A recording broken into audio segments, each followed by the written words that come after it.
तो दोस्तों हमारे समाज में जो माँ का दर्जा होता है दोस्तों वो बहुत ही ऊंचा होता है और माँ माँ ही होती है।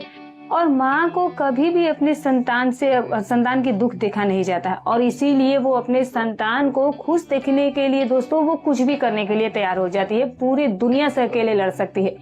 खास करके बेटियों का दुख जो है वो माँ से देखा ही नहीं जाता है और फिर वो अपनी बेटी का घर बसाने के लिए किसी भी हद तक जाने को तैयार हो जाती है। तो दोस्तों आज जो मैं आपको कहानी सुनाने जा रही हूँ, जब आप इस कहानी को सुनेंगे तो यकीनन आपके भी होश उड़कर रह जाएंगे कि भला कोई माँ ऐसा कैसे कर सकती है।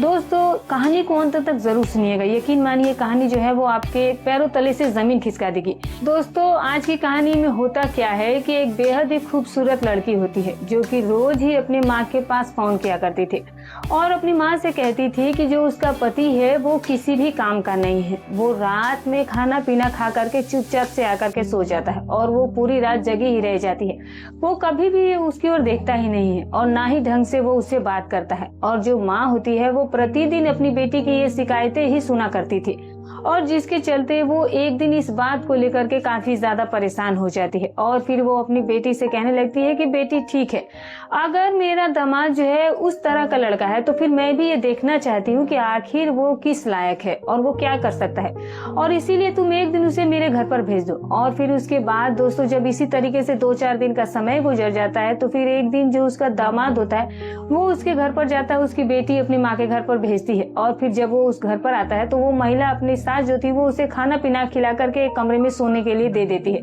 और फिर जब आधी रात होता है तो फिर वो खुद ही उसकी परीक्षा लेने के लिए ठीक उसी के बगल में जाकर के सो जाती है। और फिर उसके बाद दोस्तों आगे जो कुछ भी होता है, जब आप इस कहानी को पूरे घटनाक्रम को जानेंगे दोस्तों तो यकीन मानिए आपके पैरों तले से जमीन खिसक जाएगी। दोस्तों आज की कहानी जो है वो बहुत ही रोचक और ज्ञानवर्धक होने वाली है और इस कहानी से आपको एक बहुत बड़ी सीख भी मिलने वाली है। तो कहानी को बिल्कुल भी स्किप मत कीजिएगा। लेकिन उससे पहले मैं आप लोगों से बस एक छोटी सी रिक्वेस्ट करना चाहती हूँ दोस्तों कि अगर आपने अभी तक इस वीडियो को लाइक नहीं किया है तो लाइक कर दीजिएगा, चैनल पर नए हैं तो सब्सक्राइब कर दीजिएगा, वीडियो अच्छी लगी तो लाइक और हाइप करना बिल्कुल भी ना भूलिएगा। दोस्तों आप ये हमारी वीडियो कहाँ से देख रहे हैं, अपना और अपनी सिटी का नाम कमेंट करके जरूर बताइएगा। तो चलिए दोस्तों अब कहानी को आगे बढ़ाते हैं और आपको कहानी को जल्दी से सुनाते हैं। तो दोस्तों ये कहानी जो है कहीं ना कहीं एक माँ और बेटी से संबंधित है। एक बेटी जो कि अपने जीवन से काफी परेशान थी जब से उसकी शादी हुई थी तब से। तो दोस्तों ये कहानी जो है वो बांग्लादेश से सटे एक छोटे से गांव की सच्ची घटना है। दोस्तों उस गांव में एक 40-45 साल की बेहद ही खूबसूरत और नौजवान महिला रहती थी अपनी एक जवान बेटी के साथ और वो दोनों ही माँ बेटी थी और उस महिला के नाम रूपा होता है और जो उसकी बेटी होती है दोस्तों उसका जो नाम था वो किरण होता है। किरण जो थी वो अपनी पढ़ाई लिखाई पूरा करके घर पर काफी दिनों से बैठी हुई थी और जो रूपा उसकी माँ होती है उसका पति नहीं था और पति का देहांत जो था वो काफी समय पहले ही हो चुका था। अब जब किशन 5 साल की गोद में ही थी तभी जो था उसके ऊपर से उसके सर से उसके पिता का साया उठ चुका था और जिसके बाद से जो रूपा थी वो ही अपनी बेटी किरण को अकेले पाल पोस करके बड़ा की थी और वो इकलौती बेटी होने के कारण वो उसकी खूब ज्यादा मान दुलार भी किया करती थी। कभी भी किसी भी चीज की उसे कमी महसूस ही नहीं होने दी थी। किरण को जिस भी चीज की जरूरत पड़ती थी वो तुरंत ही उसे ला करके दे देती थी। और जो रूपा का पति जीवित था तो फिर वो एक बैंक का मैनेजर होता है और ड्यूटी पीरियड में ही उसका जीवन जो था वो जीवन खत्म हो चुका था और जिसकी वजह से रूपा को भारी भरकम मुआवजा भी मिला हुआ था और प्रति माह जो है उसे अच्छा खासा पेंशन भी मिला करता था और जिस पेंशन के पैसे से वो अपने घर पर अपनी बेटी किरण के साथ अच्छे से आराम से रह रही थी। घर पर किसी भी चीज की कोई कमी नहीं थी और अब किरण जो थी वो शादी करने की उसकी उम्र हो चली थी और जिसकी शादी को लेकर अब रूपा को काफी ज्यादा चिंता भी सताने लगा था। लेकिन दोस्तों वो जहाँ कहीं भी रूपा की बात करती, उसके रिश्ते की बात चलाती, वहां पर जाती तो उसे लड़का ही पसंद नहीं आया करता था और अगर कभी लड़का पसंद भी आ जाता तो फिर किसी न किसी कारण से शादी जो थी वो टूट जाया करती थी और जिसकी वजह से रूपा जो थी वो अपनी बेटी किरण की शादी को लेकर के काफी ज्यादा परेशान भी रहने लगी थी। और तभी एक रूपा की पुरानी सहेली होती है वो उसके घर पर आती है और जब वो उसके घर पर आती है तो फिर रूपा उसे अपनी परेशानी के बारे में डिटेल में बताती है। तो फिर जो उसकी सहेली होती है दोस्तों, वो उससे कहने लगती है कि देखो, इस तरह से तो घर पर हाथ रख के बैठने से तुम्हें बेटी के लिए कोई पति दूल्हा नहीं मिलेगा। तुम्हें किसी ओझा या किसी वैद्य के पास जाना चाहिए, क्योंकि जो तुम्हारी बेटी किरण है वो बेहद ही खूबसूरत है और इसीलिए हो सकता है कि इसके ऊपर किसी साये का या किसी ऐसी वैसी चीज से नजर लग गई होगी। जिसके बाद जो रूपा होती है, जब अपनी सहेली की ये सारी बातें सुनती है तो दोस्तों फिर वो इस चीज से काफी डर जाती है और फिर दूसरे दिन ही वो अपनी सहेली के ही बताए गए पते पर अपनी बेटी किरण को लेकर के जाती है और जहां पर उसकी मुलाकात जो है वो एक साधु बाबा से होता है। जो साधु बाबा होते हैं वो बहुत ही पहुंचे हुए खिलाड़ी थे, वो काफी ज्यादा अनुभवी और काफी ज्यादा जानकार भी थे। और जिसके बाद जब रूपा अपनी सारी परेशानी और फिर अपनी बेटी की शादी को लेकर के साधु बाबा को सारी चीजें बताती है, तो फिर दोस्तों जो साधु होता है वो रूपा को ये बताता है कि जो तुम्हारी बेटी किरण है उसके सर पर एक अजीब सा साया है और जिसको दूर करना ही पड़ेगा और तभी जाकर के इसकी शादी हो पाएगी। और फिर दोस्तों वो किरण को एक उपाय बताता है और उससे वो कहता है कि देखो बेटी, तुम्हें 21 दिनों तक केले में जल देना होगा और जिसके बाद तुम्हारी ये तपस्या सफल हो जाएगी और फिर तुम्हारी एक अच्छे लड़के के साथ शादी भी हो जाएगी, कोई विघ्न नहीं आएगा, ये मेरा आशीर्वाद है। और फिर दोस्तों इतना कह सुन करके जो साधु होता है वो रूपा को उसकी बेटी किरण के साथ फिर घर पर भेज देता है और जिस दिन की बाद से जो किरण होती है वो प्रतिदिन केले में जल देना शुरू कर देती है। और फिर दोस्तों इसी तरह से 21 दिन का समय भी पूरा हो जाता है। तो फिर एक दिन जो किरण होती है उसके लिए एक लड़के का रिश्ता भी आ जाता है और दोस्तों जो लड़का होता है वो किरण के ही गांव के बगल का रहने वाला लड़का था और जिसका नाम करण होता है। और करण भी अपने माता पिता का इकलौता ही बेटा था, लेकिन जो करण की माँ होती थी वो नहीं थी, उनका देहांत जो था वो कुछ सालों पहले हो गया था। और करण के पिता भी उसकी शादी जल्द से जल्द कर देना चाहते थे, क्योंकि उसकी उम्र भी अब शादी की उम्र से कहीं ज्यादा हो चली थी और उसके घर पर काम काज करने वाली कोई महिला नहीं थी, जिसकी वजह से उसके पिता जो थे वो अपने बेटे के लिए जल्द से जल्द बहू लाने के लिए बहुत ज्यादा जो थे वो जल्दीबाजी में थे। तो फिर जो करण के पिता होते हैं वो एक अच्छी सी लड़की देकर के उसकी शादी जल्दी से जल्दी करवाने वाले थे, लेकिन दोस्तों करण के साथ भी सेम किरण के ही जैसे हाल हो गया था।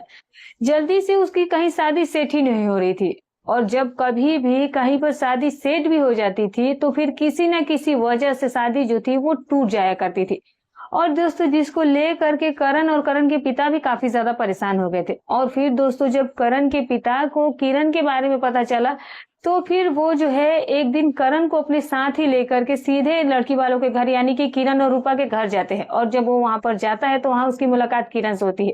तो किरण जो थी वो उसे पहले ही नजर में पसंद आ जाती है और फिर उसके बाद जो करण होता है वो किरण से एक कमरे में अकेले जाकर के मुलाकात करता है और फिर दोनों आपस में एक दूसरे से बातचीत करते हैं और जिसके बाद दोस्तों दोनों जो है वो एक दूसरे को पसंद कर लेते हैं और फिर उसके बाद शादी विवाह का दिन तारीख सब कुछ तय कर दिया जाता है और करण जो है वो अपने पिता के साथ वापस से घर पर आ जाता है। और फिर कुछ दिनों के बाद तय समय पर जो करण होता है वो अपनी बहुत ही धूमधाम के साथ बारात लेकर के बिल्कुल गाजे बाजे के साथ किरण के दरवाजे पर पहुंचता है और फिर वहां जाने के बाद वो किरण से 7 फेरे लेकर के उसका हाथ जो है अपने हाथ में थाम करके अपनी पत्नी बना करके वापस से अपने घर लौट आता है। लेकिन दोस्तों उस दिन जब रात होती है और जब करण अपनी नई नवेली दुल्हन के कमरे में जाता है तो फिर दोस्तों ये देखता है कि जो किरण है वो एक लंबी सी घूंघट निकाल करके अपने पहली रात की सेज पर बैठी हुई थी। वो अपने पति का ही आने का इंतजार कर रही थी। तो दोस्तों वो उसके पास जाकर के बैठ जाता है और बगैर घूंघट उठाए चुपचाप से जाकर के सो जाता है। लेकिन दोस्तों जो किरण होती है वो उसका इंतजार ही करती रह गई थी कि वो अब घूंघट उठाएगा तब उठाएगा, लेकिन जो करण था वो कुछ ऐसा करता ही नहीं है और एकदम से वो बिल्कुल ही गहरी नींद में जाकर के सो जाता है। और जिसके थोड़ी देर के बाद जो किरण थी वो भी उसी के ही बगल में सो जाती है, जबकि उसे बहुत अजीब लगा था लेकिन फिर वो कुछ नहीं बोलती है। फिर सुबह हो जाता है, फिर जो करण होता है वो अपनी पत्नी के कमरे से निकल करके बाहर चला जाता है और किरण भी जो थी वो अपने कमरे से निकल के फ्रेश होने के लिए नहाने धोने के लिए बाथरूम में चली जाती है। और फिर उसके बाद दूसरे दिन जब रात होता है तो फिर उसके बाद दूसरे दिन रात को यही घटना फिर दोबारा घटी। अब किरण को ऐसा लग रहा था कि शायद कल की रात उसका जो दूल्हा था वो थका हुआ था, जिसकी वजह से उसने बहुत ज्यादा जो है वो समय नहीं बिताया, कुछ नहीं किया, और इसीलिए आते के साथ वो कुछ किए बगैर ही सो गया था। लेकिन आज तो पूरी रात ही हमारी है, और तो आज करण जो है वो मेरे साथ वो सारे पल जो है वो जो पति पत्नी का रस्म है वो तो जरूर ही पूरा करेगा, जिससे कि उसकी भी जो है वो ख्वाहिश थी पहली रात को लेकर के। लेकिन दोस्तों उस रात भी कुछ नहीं होता है। करण फिर आधी रात होने के बाद किरण के कमरे में आता है, और फिर आते के साथ ही बिना कुछ बोले जाकर के वो सो जाता है। और जो किरण थी वो पूरी रात जगी ही रह जाती है और सोचती ही रह जाती है कि ये उसके साथ क्या हो रहा है। और फिर अगला दिन सुबह हो जाता है, और जब सुबह होती है तो फिर से जो करण होता है वो कमरे से निकल करके अपना बाहर काम के लिए चला जाता है। और फिर जब तीसरे दिन रात होती है तो जो किरण होती है उसे ऐसा लग रहा था कि शायद जो करण है वो काफी ज्यादा थका हुआ है, उसकी तबीयत ठीक नहीं होगी। लेकिन वो आज तो कम से कम पहली रात की रस्म को पूरा करेगा ही। लेकिन फिर तीसरी रात भी ऐसा कुछ नहीं होता है। ठीक पहले ही दिन की तरह जो करण होता है वो आधी रात होने के बाद कमरे में आया करता था, और फिर आने के बाद सीधे जाकर के वो सो जाया करता था। और जो किरण थी वो उसे देखती की देखती ही रह जाती थी। वो कुछ समझ ही नहीं पा रही थी कि आखिर उसके साथ जो ये करण कर क्या रहा है, और वो उसे कम से कम एक बार देख तो ले, कम से कम उससे प्यार से बात तो करे। कुछ भी ऐसा कुछ नहीं करता है, आते के साथ वो बस सो जाता है। ये ऐसा उसके साथ क्यों कर रहा है? अब किरण को कुछ ये मामला जो था वो समझ ही नहीं आ रहा था कि जो करण है उसके साथ ऐसा बिहेवियर क्यों कर रहा है, उसे क्या प्रॉब्लम हो गई है। और फिर दोस्तों अब रोज का इनका यही किस्सा हो गया था। रोज रात को जब भी होती है तो करण अपना खाना पीना खा करके आधी रात के बाद कमरे में आता और आते के साथ सीधे सो जाया करता था। यानी कि कुल मिला करके आज तक करण ने किरण के साथ कोई भी पति पत्नी वाला रिश्ता नहीं बनाया था शादी के बाद से। और पत्नी जो थी वो पूरी रात जो है वो जगते हुए बिता देती थी। और करण का ये जो सिलसिला था वो लगातार इसी तरह से 3 महीनों तक चलता रहा। और अब जो पत्नी किरण होती है उसकी इस नखरे को देखती रही, बर्दाश्त करती रही। और फिर एक दिन की बात होती है कि रात का समय होता है और सीधे वो अपनी माँ रूपा के पास फोन लगाती है, और फिर माँ को कॉल लगाने के बाद अपने पति करण के बारे में सब कुछ उसे बयां कर देती है, सच सच बता देती है। लेकिन दोस्तों जो रूपा होती है उसे अपनी बेटी किरण की इस बात को लेकर के थोड़ा सा भी विश्वास नहीं हो रहा था, और वो सोचने लगती है कि अभी तो नई नई शादी हुई है, शायद इसीलिए अक्सर ही नई नई शादियों में लड़का लड़की जो है वो एक दूसरे से ज्यादा नखरे दिखाते हैं, भाव खाते हैं, और इसीलिए करण भी उसके साथ ऐसा ही व्यवहार कर रहा होगा। लेकिन धीरे धीरे वो जरूर सुधर जाएगा। लेकिन दोस्तों जब किरण लगातार अपनी माँ रूपा को यही बातें अपने पति के बारे में बताने लगी थी, ये चीजें उसे रोज रोज बताना शुरू कर देती है। फिर जिसके बाद जो रूपा होती है वो भी कहीं ना कहीं अपनी बेटी किरण को इस बात को लेकर के परेशान होने लग जाती है कि आखिर उसका दामाद रोज ऐसा क्यों करता है। तभी एक दिन वो किरण से कहती है कि देख बेटी, तू एक काम कर, तू अपने पति करण को एक दिन मेरे घर पर भेज दे। मैं भी देखना चाहती हूँ कि जो ये तुम्हारा पति है वो किस लायक है और वो क्या है। और फिर उसके बाद दोस्तों इसी तरीके से जब 2-4 दिन का समय गुजर जाता है तो फिर एक दिन किरण जो होती है वो अपने पति करण से कहने लगती है कि शादी के बाद से आप एक भी बार मेरी माँ के से मिलने नहीं गए, तो इसीलिए आपको जाइए, मेरी माँ बुला रही है। और जिसके बाद करण जो है वो अपने ससुराल जाने के लिए राजी भी हो जाता है। और फिर दोस्तों सुबह सुबह ही वो जो होता है वो अपने घर से ससुराल के लिए निकल पड़ता है। और जब वो ससुराल में पहुंचता है तो उसकी मुलाकात जो है वो अपनी सास रूपा से होती है। जिसके बाद रूपा जो थी वो करण की खूब खातिरदारी करती है, खूब उससे बातचीत करती है, और करण भी अपनी सास की खातिरदारी देकर के बहुत खुश हुआ था, उसकी मान मर्यादा उसकी इज्जत देकर के वो बहुत खुश हुआ था। और फिर जब वहां पर रात हो जाती है तो जो रूपा होती है वो करण को रात का खाना पीना खिलाती है और फिर उसे एक दूसरे कमरे में सोने के लिए बोल देती है। और जिसके बाद करण जो होता है वो उस बेडरूम में चला जाता है और चुपचाप से जाकर के सो जाता है। और फिर उसके बाद जब आधी रात होती है तो फिर जो रूपा होती है, जो करण की सास होती है, वो उसकी परीक्षा लेने के लिए, जो उसकी बेटी कहती थी, जो उसकी शिकायत करती है कि जो उसका पति है वो किसी काम का नहीं है और इसीलिए वो उसके साथ समय नहीं बिताता है, और इसी बात को वो जांचना चाहती थी। और रूपा को अपनी बेटी का घर किसी भी हाल में बसाना था। और फिर दोस्तों यही सब सोचकर वो जो रूपा होती है वो अपने दामाद करण के बगल में जा करके अपनी लाज शर्म के सारे गहने को हटाकर जाकर के सो जाती है। और जिसके थोड़ी ही देर के बाद जब करण की नींद अचानक से खुलती, उसे कुछ महसूस होता है, तो फिर वो अपनी बगल में अपनी सास रूपा को पाता है, लेकिन वो उसे कुछ करता नहीं है। और फिर उसके बाद जो रूपा होती है वो अपने दामाद करण को देख लेती है, चूंकि वो झूठ मूठ के बहाना बना करके अपने आंख को बंद करके बगल में लेटी हुई थी। और फिर दोस्तों थोड़ी ही देर तक जो रूपा होती है वो उसी अवस्था में यानी कि कुछ अलग ही अवस्था में लेटी थी कि अब उसका दामाद जो करण है वो कुछ ऐसी वैसी हरकत तो जरूर करेगा। लेकिन दोस्तों इसी तरीके से सुबह के करीब 3 बज जाते हैं और जो करण होता है वो थोड़ा सा भी कुछ नहीं रिएक्शन देता है। और तब जाकर रूपा को अपने दामाद करण पर पूरा विश्वास हो जाता है कि जो वो उसका दामाद है वो सच में ही किसी काम के लायक नहीं है। और जो उसकी बेटी किरण हमेशा उसको शिकायत करती रहती थी उसके पति के बारे में, वो बिल्कुल ही सच बोलती थी, क्योंकि उसे जब मुझे इस अवस्था में इस हालत में देख करके कुछ भी उसने नहीं किया तो भला ये कैसे हो सकता है कि मेरी बेटी झूठ बोल रही है, यानी कि वो सच में ही ऐसा ही करता है। और फिर अगला सुबह हो जाता है, अगला दिन आ जाता है और फिर जो करण होता है वो अपने घर जाने के लिए अपनी सास से बोल लेता है। तो रूपा कहती है कि अरे दामाद जी,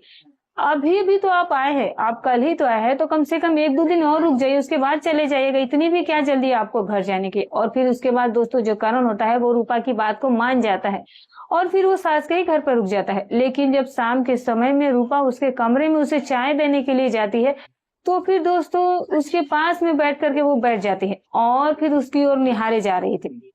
और फिर उसके बाद जो करण होता है जब अपनी चाय पीने लगता है तो फिर रूपा जो है वो उससे कहने लगती है कि अरे दामाद जी, कल रात तो आप बहुत ज्यादा गहरी नींद में सो चुके थे, मैं तो आपके कमरे में भी आई थी। और फिर उसके बाद जब करण अपनी सास की इतनी बात सुनता है तो फिर जो करण होता है वो बिल्कुल ही समझ जाता है कि वो कहना क्या चाह रही थी। और फिर जो करण होता है वो अपनी सासू माँ से कहता है कि नहीं नहीं सासू माँ, ऐसी कुछ बात नहीं है, आप तो रात में मेरे पास ही लेटी हुई थी, आपको तो पता ही है, मैंने तो सब कुछ देखा था।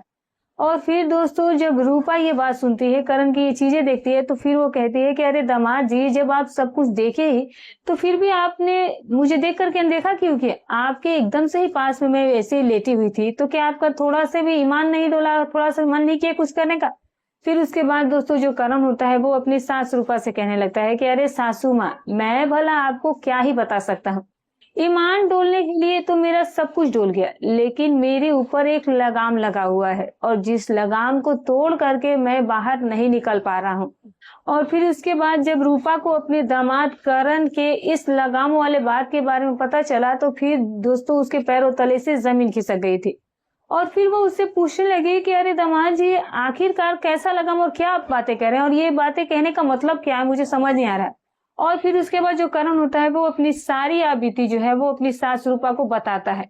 और फिर वो उनसे कहता है कि सासू माँ, दरअसल बात ये है कि मेरी शादी नहीं हो रही थी, जहाँ कहीं भी मेरी शादी सेट हो रही थी तो किसी न किसी वजह से मेरी शादी जो थी वो टूट जाया करती थी। और जिसके बाद मैं अपनी शादी के लिए साधु संतों के पास जाना शुरू किया था और जहाँ कहीं भी जाता था मुझे साधु संत जो वो लोग होते थे वो लोग यही कहा करते थे कि देखो शादी तो तुम्हारी हो जाएगी, लेकिन शादी हो जाने के बाद 3 सालों तक तुम्हें अपनी पत्नी के संपर्क में नहीं आना है, वरना तुम्हारा जो बसा बसाया घर होगा वो उजड़ जाएगा। उसके बाद दोस्तों जो रूपा होती है जब अपने दामाद की इस सच्चाई के बारे में पता चलता है तो उसके तो मुंह में शब्द ही नहीं रह गए थे, उसके होश उड़ के रह गए थे। और फिर वो तुरंत वो उसी समय अपनी बेटी किरण के पास फोन लगाती है और फिर अपनी बेटी को फोन लगाने के बाद वो किरण को उसके पति करण की सारी सच्चाई जो थी वो उसे बयां करती है। और जिसके बाद किरण को भी जब अपने पति की इस सच्चाई के बारे में पता चलता है तो फिर दोस्तों उसके भी पैरों तले से जमीन खिसक जाती है।